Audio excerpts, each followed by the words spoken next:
صلى الله عليه وسلم وشر الأمور محدثاتها وكل محدثة بدعة وكل بدعة ضلالة وكل ضلالة في النار. أعوذ بالله السميع العليم من الشيطان الرجيم. بسم الله الرحمن الرحيم. يا أيها الذين آمنوا قوا أنفسكم وأهليكم نارا وقودها الناس والحجارة عليها ملائكة غلاظ شداد لا يعصون الله ما أمرهم ويفعلون ما يؤمرون. عن ابن عمر رضي الله عنهما عن النبي صلى الله عليه وسلم قال: كلكم راع وكلكم مسؤول عن رعيته والأمير راع والرجل راع على أهل بيته والمرأة راعية على بيت زوجها وولده فكلكم راع وكلكم مسؤول عن رعيته. رواہ البخاری.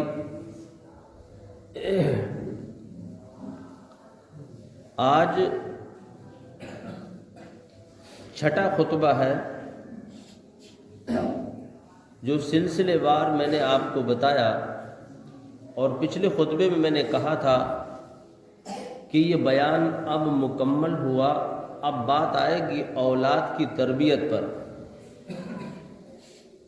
لیکن ایک بات معمولی سی باقی ہے، بہت اہم، وہ میں بتا دوں. پہلے آپ یاد رکھیں، اس کو نہ بھولیں، یہ ایک کورس ہے جو آپ یاد رکھیں. اپنی بہنوں، اپنی بیویوں اور جو آپ کے ریلیشن میں آپ کے رشتہ داروں میں خواتین ہوں ان کو بتائیں. پہلا خطبہ تھا عورتیں گھروں میں کیسے رہیں. دوسرا خطبہ تھا گھر سے باہر والے لوگ جب اندر گھروں میں آنا چاہیں تو کیسے آئیں، اجازت لیں، سلام کر کے آئیں. تیسرا خطبہ تھا گھر کے اندر جو بچے نوکر چاکر زر خرید غلام رہتے ہیں وہ 3 وقتوں میں اجازت لے کر کمروں روموں میں جہاں تم رہتے ہو جائیں. من قبل صلاة الفجر وحین تضعون ثیابکم من الظہیرة ومن بعد صلاة العشاء. فجر سے پہلے، ظہر کے وقت، عشاء کے بعد. چوتھا خطبہ تھا کہ اب عورتیں گھروں سے باہر بازاروں میں نکلیں گی، ضرورت پڑے گی، یا بھائی بیمار ہے، بہن بیمار ہے، والدہ بیمار ہے، والد بیمار ہے، یا بھائی کی، بھتیجے کی، بھانجے کی کسی کی شادی ہے، نکلنا تو ہے، کبھی نہ کبھی ضرورت پڑے گی.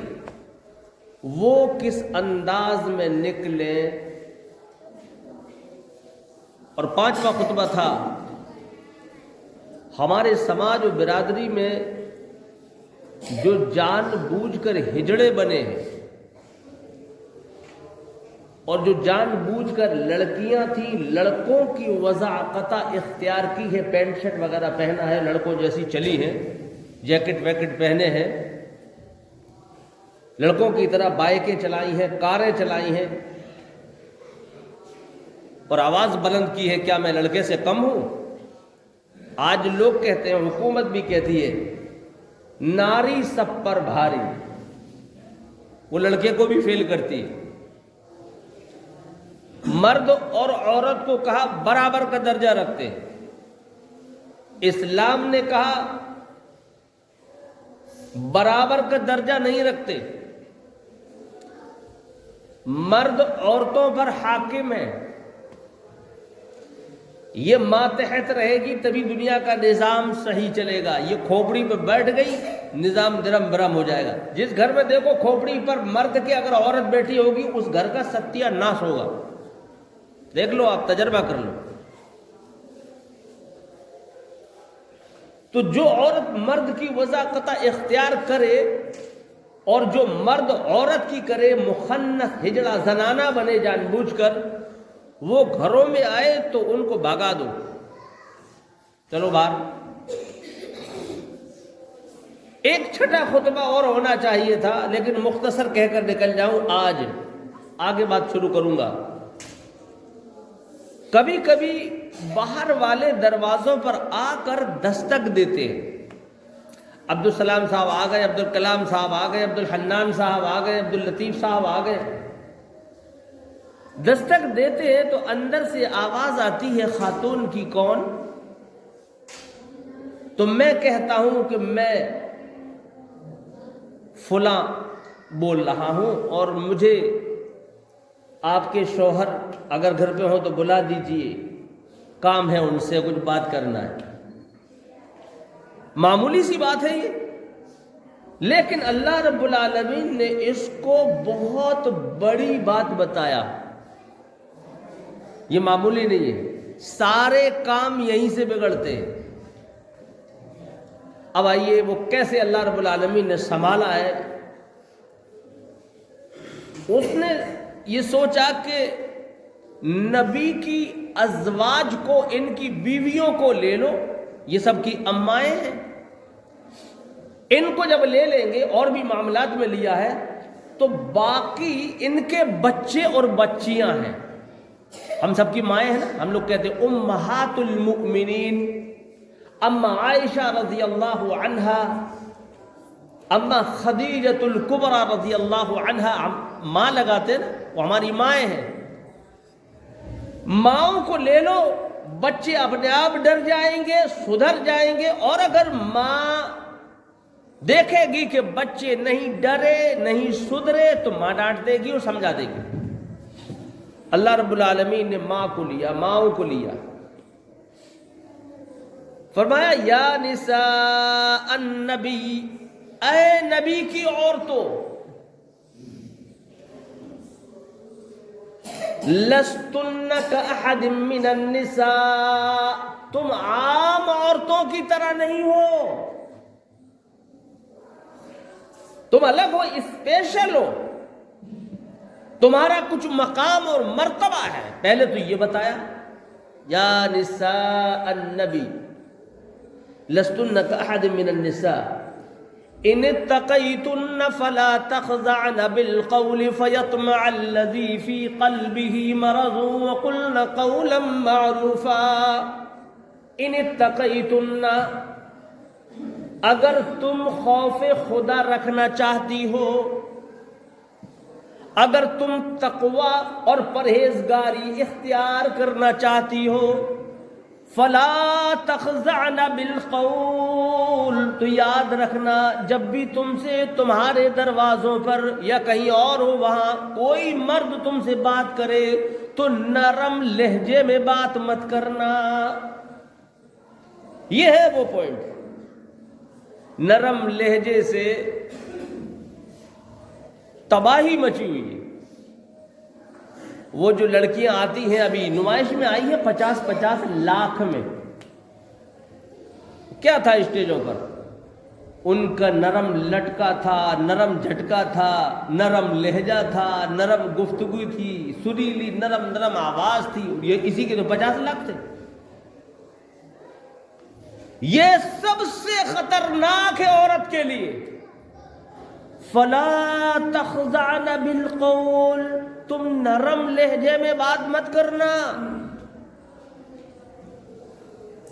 فیطمع الذی فی قلبہ مرض, اگر تم نے نرم لہجے میں بات کی اور جو بات کرنے والا ہے اس کے دل میں کوئی اگر بیماری ہوئی تو ممکن ہے, ہو سکتا ہے کہ وہ تمہارے بارے میں کچھ غلط خیال کرے, کچھ سوچ بیٹھے, کچھ سوچنے لگے.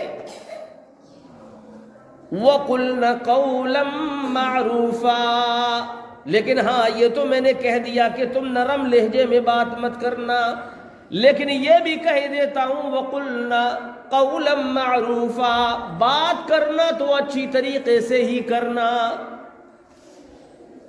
دو باتیں، بات اچھی پوری، لیکن اس میں نرمی نہیں۔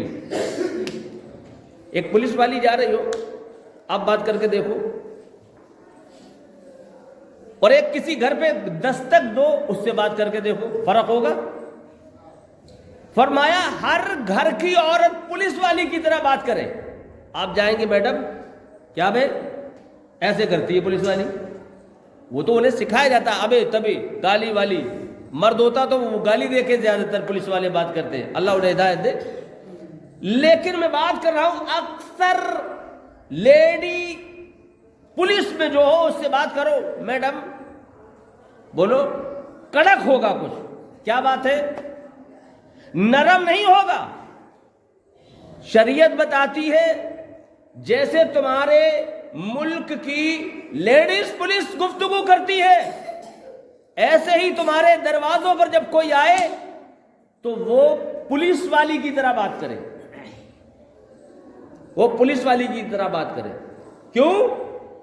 وہ پولیس آس پاس جس ایریے میں متعین کی گئی ہے وہاں کی مالک ہے، اور یہ اس گھر کی مالک ہے، اس میں بچے ہیں، بچیاں ہیں، خود ہے۔ کیا پتا ذرا سا مسکرا کر بات کر لی، نرم لہجے میں بات کر لی، وہ بہت خطرناک ہے، اس نے دروازہ کھولا اندر چلا گیا۔ میں راجستھان میں جب پڑھتا تھا، یہ میں بات بتا رہا ہوں سن 84 کے بعد کی، لکھنؤ میں دارالعلوم ندوہ میں پڑھنے کے بعد میں جب راجستھان ٹوک گیا تو سوائے مادھوپور میں اترتا تھا، وہاں سے وہی بس، اس سے پہلے ایک جگہ آتی ہے گنگا پور سٹی، ہنڈون وغیرہ جو مال لے کے جاتے ہیں ان کو معلوم ہے۔ میں نے اپنی آنکھ سے دیکھا، ٹرین میں بڑی خوبصورت ایک عورت تھی میری بوگی میں سامنے، کوئی ہوگی غیر مسلم تھی، لیکن گنگا پور سٹی کا بڑا گنڈا نامی گرامی، ہم تو نہیں جانتے تھے، پلیٹ فارم پہ ٹہل رہا تھا، اس کی آپس میں کسی سے کوئی بحث ہو گئی ہوگی، وہ آیا اور اس کا سینہ کھلا ہوا تھا، ایک سونے کا نیکلس ہار وغیرہ کچھ دکھ رہا تھا، اس نے ایسے ہاتھ ڈالا اور بڑی بدتمیزی سے سینے کو مسلتے ہوئے وہ ہار بھی کھینچ لیا۔ یہ میں نے اپنی آنکھ سے دیکھا، ہنگامہ مچ گیا، ٹرین کھڑی رہی، پولیس آ گئی، وہ چلا گیا، پولیس آئی اس سے پہلے وہ اس طریقے سے چین ہلا رہا تھا، کہا کسی میں دم ہے آئے مجھ سے بات کرے۔ اور ایسے گنڈے آپ نے بہت دیکھے ہوں گے، گنڈے بہت دیکھے ہوں گے۔ ایسے ہی کافی لوگ ایسے ہوئے کہ انہوں نے بہانے سے دروازہ کھلوایا اور اندر داخل ہو گئے، گھر میں کوئی نہیں، اور انہوں نے زنا بالجبر یعنی ریپ کر دیا۔ اسی لیے کہا اللہ رب العالمین فَلَا تَخْضَعْنَ بِالْقَوْلِ، نرم لہجے میں بات کرنا مت۔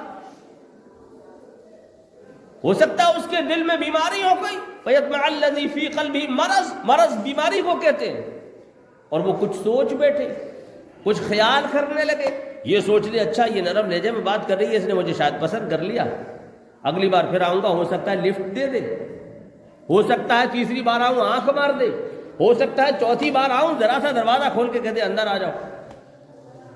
یہ خطرہ ہے نا۔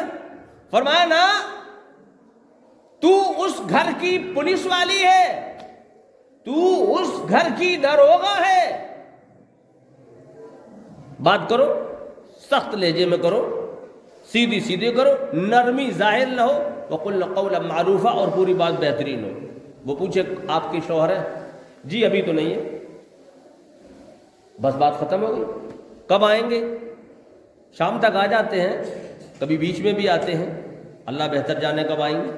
نرم لہجہ تو نہیں ہے یہ، تو پھر میں کب آؤں؟ جب آپ کی مرضی ہو، جیسے ابھی آئے آپ بعد میں بھی کبھی دیکھ لینا، اگر وہ ہوں گے تو آپ کی بات ہو جائے گی۔ اچھا تو میں چلتا ہوں، ٹھیک ہے، بات ختم ہو گئی۔ اب یہاں پر اس کے دل میں ذرا بھی گڑبڑی نہیں آئے گی، اور جہاں دروازہ کھلا آپ کے شوہر ہیں؟ جی آپ کون؟ یہ نرم ہے، میں فلاں ابن فلاں آیا ہوں بھابی، اس نے بھی پھر بھابھی آبی رشتے جوڑ دی، انہوں نے کہا وہ ہے، ابھی تو نہیں ہے جی. نرم نرم نرم. جو شریعت یہ کہتی ہے آواز نکال کر عورت اذان نہیں دے سکتی، جو شریعت یہ کہتی ہے وہ خطبہ نہیں دے سکتی، جو یہ کہتی ہے وہ امامت نہیں کرا سکتی، جو یہ کہتی ہے کہ امام جب نماز پڑھا رہا ہو اور وہ بھول جائے مرد زبان چلا کر منہ چلا کر لقمہ دے سکتا ہے، عورت نہیں دے سکتی. وہ اس طرح کرے گی. یہ امام صاحب سمجھ جاؤ میں عورت ہوں، بول نہیں سکتی، بھول گئے. وہ یہ کہے گی کہ گھر پہ دروازہ کھول کے نرم نرم لہجے میں بات کرو، پھانسو پھنساؤ، وہ یہ کہے گا؟ بعض علاقے ایسے لوگوں نے کہا مولانا یہ علاقہ ہے، ہاں ہر گھر کا کسی گھر سے ٹانکا ہے، یہی نرم نرم باتوں کی وجہ سے. یہ تھی وہ چھٹی بات. ان 6 باتوں پر اگر کوئی عمل کر لے 100 کے 100% وہ عورت بھی نیک، وہ عورت بھی مومنہ، وہ عورت بھی جنتی. اور سب سے بڑی بات یہ ہے کہ اس سے ابھی اولاد ہونا ہے، وہ نیک بنے گی. جو میرا اصل موضوع ہے وہ نیک بنے گی. مجھے ایک حدیث یاد آئی، ابھی آپ نے 6 کہا تو یاد آ گئی. وہ آپ نے سنا ہوگا، من صام رمضان، جو رمضان المبارک کے روزے رکھے، ثم اتبعہ 6 من شوال کان کصیام الدہر، اور جب رمضان المبارک کا مہینہ چلا جائے اس کے بعد جب شوال کا آ جائے اس میں 6 روزے رکھے، 6 من شوال کان کصیام الدہر، تو سمجھو اس نے پورے سال روزے رکھے. ادھر 6 پر پورے سال ہے، اور یہ جو 6 باتیں میں نے بتائی اس کو اگر تم عمل کر لو تو پوری زندگی تمہاری نیک بن جائے گی، تم مومنہ بن جاؤ گی. ادھر 1 سال ملے گا، یہاں پوری زندگی، اور مرنے کے بعد جنت انشاءاللہ. اب آئیے آگے بڑھتے. عورت نیک بن گئی، اس میں 6 باتیں آ گئی، شادی ہو گئی، نیک بن گئی. اب عورتوں نے کیا بدنام کیا ہے؟ ایک آدھ عورت ہمارے رشتہ داروں میں آئی، بات کی کہ وہاں باتیں ہو رہی تھی، مولانا صاحب تو خطبوں میں ابھی عورتوں کے پیچھے پڑے. میں نے شوہر اور عورت کا تو ایک بھی خطبہ نہیں دیا ابھی. عورت پر شوہر کے یہ حقوق اور شوہر پر عورت کے یہ حقوق، اللہ کی قسم ایک بھی خطبہ بھی نہیں دیا. وہ دے دیں گے تو عورتیں گھروں پہ ڈنڈے لے کر آ جائیں گی. میں نے ابھی یہی بتایا کہ اللہ نے عورت کو کہا گھر میں ایسے رہو، اللہ نے کہا گھر سے باہر ایسے نکلو، اللہ نے کہا باہر والا اندر آئے تو ایسے آئے، اللہ نے کہا گھر کے بچے نوکر چاکر زر خرید غلام جب تمہارے اندر گھر میں ہے تو 3 وقتوں میں اجازت لے کر جائے. میں نے یہی تو کہا، اللہ نے کہا، پتی نے کہا، شوہر نے کہا، یہ تو میں نے کہا ہی نہیں. اس کا نمبر آ جائے گا تو خطرہ ہے میری زندگی کا عورتوں سے، اللہ رحم فرمائے. خیر، اب آئیے آگے. چلو اللہ رب العالمین نے 6 پر عمل کی توفیق دی. اب اللہ نے ایک بیٹا دیا یا ایک بیٹی دی. اس بیٹے کے بارے میں قرآن شریف میں کیا ہے؟ کچھ لوگوں کو اللہ بیٹے ہی بیٹے دیتا ہے، کچھ لوگوں کو بیٹیاں ہی بیٹیاں دیتا ہے، کچھ لوگوں کو بیٹے بیٹیاں دونوں، کچھ لوگوں کو بے اولاد 5. قرآن یہب لمن یشاء اناسا، اللہ جس کو چاہے بیٹیاں ہی بیٹیاں دے. وَيَهَبُ لِمَن يَشَاءُ الذُّكُورَ، اور اللہ جس کو چاہے بیٹے ہی بیٹے دے. اَوْ يُزَوِّجُهُمْ ذُكْرَانًا وَإِنَاثًا، اور اللہ جس کو چاہے بیٹے بیٹیاں دونوں دے. وَيَجْعَلُ مَن يَشَاءُ عَقِيمًا، اور اللہ جس کو چاہے بے اولاد بانج بنا دے. وہ کچھ بھی کر سکتا ہے، کسی کے ہاتھ میں نہیں. بڑے بڑے کروڑ پتی ہم نے دیکھے ہیں، اتنی دولت کماتے ہیں، روزانہ 2-2 3-3 سوٹ کیس بھر کے نوٹوں کی گڈیاں لے جاتے ہیں. پتہ یہ چلا ان کے بیٹا بیٹی ایک بھی نہیں. ڈاکٹر ہے، انجینئر ہے، بڑے بڑے بزنس ہے. آگرہ میں ایک ڈاکٹر کے بارے میں مجھے پتا ہے، لوگ بتاتے تھے پوری اٹیچی نوٹوں سے بھر کر شام کو کار میں بیٹھ کر اپنی بیوی کے ساتھ جاتا ہے، بچہ ایک بھی نہیں. اور 2 کوڑی کے جاہل ڈاکٹر اور حکیم دیواروں پہ لکھ رہے ہیں جس کے بچہ نہ ہوتا ہو وہ ہم سے آ کے ملے. یہ ڈاکٹروں کے ابا ہے. ہم بس میں جاتے ہیں تو تمام دیواروں پہ حکیم فلاں حکیم فلاں حکیم فلاں، جس کے بچہ نہ ہو رہا ہو ان سے ملے. جب جا کے دیکھو تو یہ بچہ دے گا. اللہ کا آرڈر اوپر سے. تو وہ کہہ رہا ہے کہ جس کو میں جو چاہوں دے دوں. وَيَجْعَلُ مَن يَشَاءُ عَقِيمًا، جس کو چاہو بے اولاد بانج بنا دوں. کبھی ساری زندگی کے لیے بانج بنا دیتا ہے، کبھی لمبے پیریڈ کے لیے بھی اٹکا دیتا ہے کہ دیکھو تڑپ کے کیسا مزہ آتا ہے. ہمارے علاقے میں ایک آدمی ہے جس کے 11 سال بعد بچہ پیدا ہوا. وہ وَيَجْعَلُ مَن يَشَاءُ عَقِيمًا 11 سال تک رہی اس کی بیوی. اللہ نے چاہ نہیں دیا، لڑکا لڑکی کچھ بھی نہیں، اور دیا تو پھر ایک دیا کا اب نہیں دیں گے. 4-5 نہیں ہوئے، ایک جو آج بھی ہے. کسی کو دیا ہی نہیں. یہ اس کی مرضی ہے، چلو اس کو بھی چھوڑو. جس کے اللہ رب العالمین بچہ بچی کچھ بھی نہ دے، وہ شرک و کفر کے اڈوں پر نہ جائے، وہ اللہ سے دعا کرے اور رب العالمین نیک صالح اولاد عطا فرما. رب ہب لی من الصالحین، یہ دعا کرے. رب ہب لی من الصالحین، یہ دعا کرے. ابراہیم علیہ السلام کو اللہ نے اولاد نہیں دی. بڑھاپے تک کسی مزار پر کسی زندے اور مردے کے سامنے اپنے شیش کو نہیں نوایا. اللہ سے کہتے رہے اللہ نیک صالح اولاد دے، اے اللہ نیک صالح اولاد دے. بس یہ نہیں کرنا چاہیے. اب اللہ نے جب اولاد دی، اس کے بارے میں اللہ کیا کہتا ہے اور اللہ کے نبی صلی اللہ علیہ وسلم نے کیا کہا. آئیے ایک حدیث سنتے ہیں. عن ابی ہریرہ رضی اللہ عنہ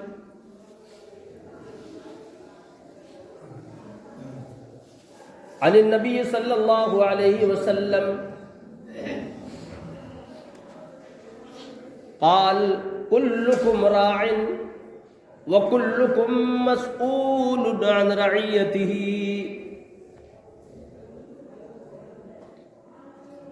وہ دوسری حدیث ہے، وہ ابو عبداللہ ابن عمر رضی اللہ عنہ کی ہے، کلکم راعن وکلکم مسئول، جو خطبے کے بعد پڑھی تھی. دوسری حدیث سناتا ہوں. ابو ہریرہ رضی اللہ عنہ اس کے بھی راوی ہے. عن ابی ہریرہ رضی اللہ عنہ قال قال رسول اللہ صلی اللہ علیہ وسلم کل مولود یولد علی الفطرۃ.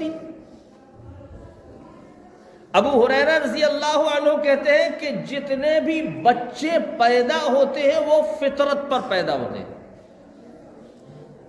یہ 6 ہفتوں کے بعد یہ بات آئی ہے. فطرت میں نے بتایا تھا کہ کس کو کہتے ہیں. جتنے بھی بچے پیدا ہوتے ہیں وہ فطرت پر ہوتے ہیں. کل مولود یولد علی الفطرۃ. اب فطرت پر پیدا ہوئے. وَأَبَوَاهُ يُحَوِّدَانِهِ أَوْ يُنَصِّرَانِهِ أَوْ يُمَجِّسَانِهِ. ان کے ماں باپ یا تو ان کو یہودی بنا دیتے ہیں یا پھر ان کو نصرانی بنا دیتے ہیں یا پھر ان کو مجوسی آگ کے پوجنے والے بنا دیتے ہیں. کمثل البہیمۃ تنتج البہیمہ هل ترى فيها جدعا. مثال دے کر اللہ کے نبی صلی اللہ علیہ وسلم نے فرمایا کہ جانور چوپایا، اس کا صحت مند تندرست بچہ ہوتا ہے. اللہ اس کی مثال دے کر تمہارے سامنے رکھ رہا ہے. نبی مکرم صلی اللہ علیہ وسلم نے فرمایا کیا تم نے اس کا صحت مند تندرست پیدا ہونے والا وہ بچہ نہیں دیکھا کہ جب تم اس کو دیکھو گے کیا تم نے اسے دیکھتے وقت دیکھا کہ وہ کہیں سے کٹا ہوا ہے، شگاف ہے؟ دیکھا؟ صحیح سالم دیکھا ہوگا، صحیح سالم ہوتا ہے وہ. فرمایا ایسے ہی اللہ رب العالمین جب کسی بچے یا بچی کو پیدا کرتا ہے وہ فطرت پر ہوتا ہے، صحیح و سالم. اس کے ماں باپ اسے یہودی، نصرانی، عیسائی، مجوسی کچھ بھی بنا دیتے. اب فطرت کیا ہے وہ دیکھو. اللہ رب العالمین نے سب سے پہلے آدم اور حوا علیہ السلام ان کو بنایا. پہلے آدم، اس کے بعد ان کی بیوی حوا کو انہی کی پسلی سے. ایک موقع آیا، اس کی لمبی تفسیر ہے. کسی نے کہا جنت سے نکالے جانے کے بعد کا یہ واقعہ ہے. تفسیروں میں لکھا ہے جو آج میدان عرفات ہے، اس عرفات کے میدان کا یہ واقعہ ہے. ان تشریحات میں نہیں جاتا، اس کی ضرورت بھی ابھی نہیں ہے. یہ تو گفتگو کے دوران بات چیت ہو تو زیادہ بہتر ہے. وَإِذْ أَخَذَ رَبُّكَ مِن بَنِي آدَمَ مِن ظُهُورِهِمْ ذُرِّيَّتَهُمْ وَأَشْهَدَهُمْ عَلَىٰ أَنفُسِهِمْ أَلَسْتُ بِرَبِّكُمْ قَالُوا بَلَىٰ شَهِدْنَا أَن تَقُولُوا يَوْمَ الْقِيَامَةِ إِنَّا كُنَّا عَنْ هَٰذَا غَافِلِينَ.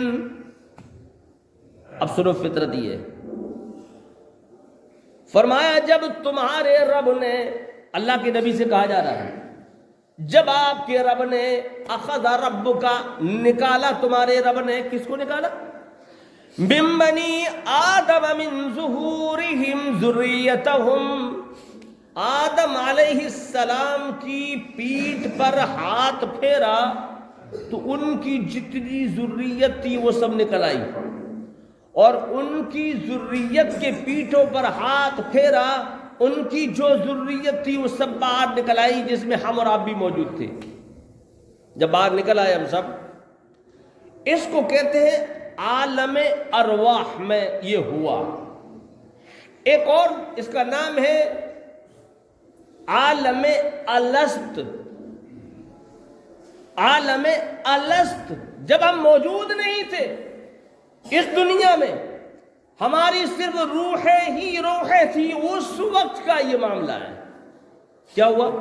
ساری روحوں کو نکالا، رب العالمین سامنے ہے، ہم سب کی روحیں اس کے سامنے ہے. اب کیا ہوتا ہے؟ وَأَشْهَدَهُمْ عَلَىٰ أَنفُسِهِمْ، اور نکالنے کے بعد انہیں، ان روحوں کو انہی پر گواہ بنایا. یعنی ہم خود اپنے گواہ ہیں. اور کس بات کے لیے گواہ؟ ادھر رب العالمین ہے، ادھر وہ ساری روحیں ہیں. اور اس نے کہا الست بربکم، اے روحو یہ بتاؤ کیا میں تمہارا رب نہیں ہوں؟ اس کا سوال یہ ہوا تو ہم سب نے جواب دیا قالو، ہم سب نے کہا، یعنی اللہ فرماتا انہوں نے کہا شہدنا، قالو بلا شہدنا، ہاں ہاں ہم اس بات کی گواہی دیتے ہیں کہ آپ ہی ہمارے رب ہیں. یہ ہے فطرت. اور جب اللہ رب العالمین نے انبیاء کو بھیجا تو پھر انبیاء پر یہ وضاحت کر دی، اور جو آخری نبی محمد صلی اللہ علیہ وسلم کے ذریعے سے بھی اس آیت کے لاسٹ میں آخر میں بتایا ان تقولوا یوم القیامت انا کنا عن ھذا غافلین. یہ اس وقت میں نے جو کیا کہ بتاؤ الست بربکم، میں تمہارا رب نہیں ہوں. اور انہوں نے کہا قالوا بلا، ہاں بے شک آپ ہمارے رب ہیں. یہ بھول جائیں، اس کو یاد دلانے کے لیے میں نے نبیوں کو بھیجا کہ میاں تم ایسا کہہ چکے ہو اور تم یاد کر کے اس کو ہی اپنا رب اپنی زندگی میں مانو. یہ ہے تمہاری فطرت. اور میں نے نبیوں کو یاد دلانے کے لیے اس لیے بھیجا ان تقولوا یوم القیامت انا کنا عن ھذا غافلین، کہ کہیں ایسا نہ ہو کہ میدان محشر قیامت کے دن تم یہ کہہ بیٹھو ارے آپ ہمارے رب ہیں، یہ تو مجھے پتا ہی نہیں تھا. اس سے تم غافل نہ رہو، اس لیے میں نے تم نے جو کہا تھا وہ یاد دلانے کے لیے نبیوں کو بھیجا. یہ ہماری فطرت. بچہ جب پیدا ہوتا ہے تو یہ فطرت ہے کہ میرا رب اللہ، میرا رب اللہ. اس کو یاد دلایا اللہ نے، یہ الگ بات ہے۔ یہ بالکل سیم ایسا ہے کہ جو آدمی امریکہ میں پیدا ہوگا، جو بچہ لندن میں پیدا ہوگا، وہ پیدا تو وہاں ہوا ہے، لیکن پیدا ہوتے ہی گویا کہ یہ اعلان کر رہا ہے کہ میں جس حاکم کی زمین پر پیدا ہوا وہ میرا مالک ہے، اور جو اس کے بنائے ہوئے اس ملک کے قوانین ہیں اس کو ہم فالو کریں گے۔ اس کا یہی تو مطلب ہوا، چاہے امریکہ ہو، لندن ہو، کوئی بھی ملک ہو، بچہ پیدا ہوا تو اس کا مطلب وہ اس کے قوانین کو فالو کرے گا، نہیں کرے گا سزائے موت، جیل، یا پھر اس کے ملک سے باہر نکال دیا جائے گا، چلو بھاگو یہاں سے۔ ایسے ہی اللہ رب العالمین نے فرمایا کہ اس کی فطرت ہے یہ کہ میں اس کا رب ہوں، اور جب یہ ماں کے پیٹ سے پیدا ہو کر دنیا میں آئے تو اسی فطرت کو وہ قائم رکھے، لیکن چونکہ وہ بچہ ہے رکھ نہیں پائے گا۔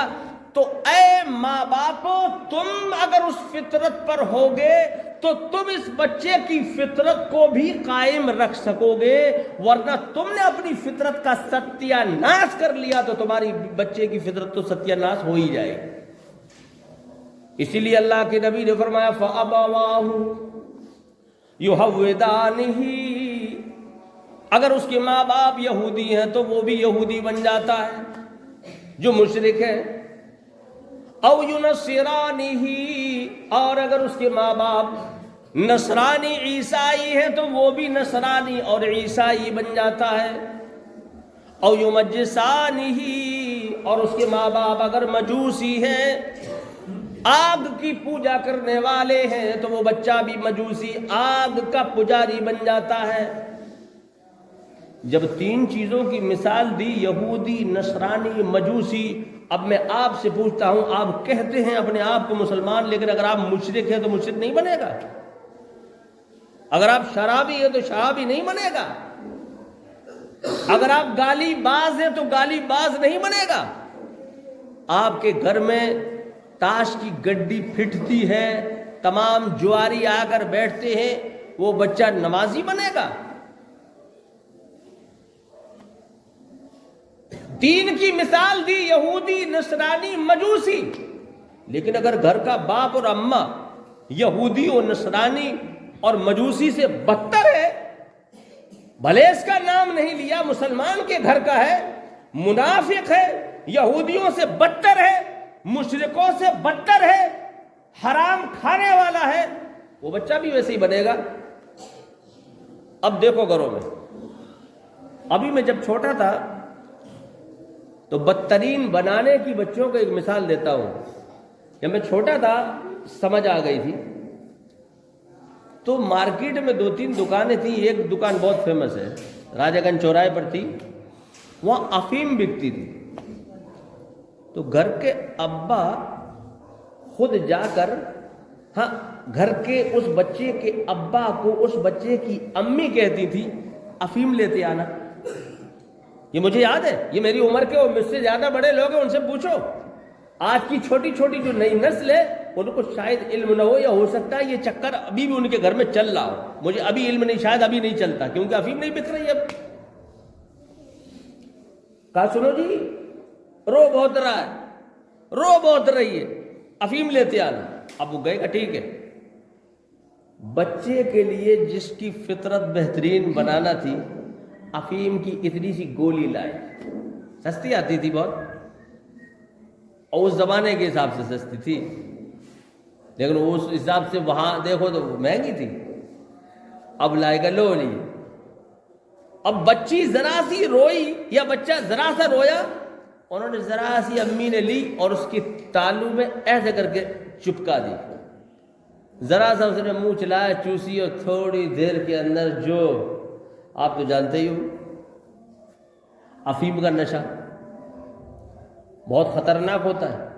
گانجا جو لوگ پی لیتے ہیں اس سے خطرناک ہوتا ہے، بھوک بہت لگتی ہے اس میں۔